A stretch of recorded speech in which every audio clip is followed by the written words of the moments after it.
Sebenarnya benda yang paling best dalam hidup kita bukan harta, bukan kekayaan, bukan benda-benda yang kita nampak depan mata kita ni, bukan benda material. Tapi selagi mana mak dan ayah masih lagi ada depan mata kita, kita boleh tengok mak ayah kita boleh jumpa mak ayah kita boleh sentuh tangan mereka, itulah perkara paling indah dalam hidup kita. Jadi saya nak tinggalkan amalan apa kita boleh buat selagi mana mak dan ayah masih hidup. Yang pertama, selalukan doa untuk mak dan ayah.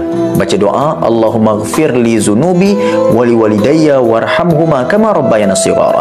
Ampunkan dosaku ya Allah, ampunkan dosa mak ayah aku ya Allah, lindungilah dia ya Allah, sayangilah ibu dan ayahku ya Allah.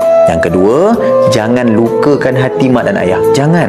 Sebab kalau kita lukakan hati mak dan ayah, begitulah lukanya hidup kita. Derita, banyak kesusahan Allah Ta'ala bagi dalam hidup kita. Yang ketiga, ini paling penting, seronokkan hati mak dan ayah. Buat je apa-apa, walaupun benda tu simple, walaupun benda tu kecil, walaupun bagi kita benda tu tak mahal sangat, tapi sebenarnya itulah kenangan yang paling indah, kenangan yang teristimewa buat mak dan ayah. Gembirakan hati mereka, insya-Allah hidup bahagia, hidup selamat, hidup kaya raya.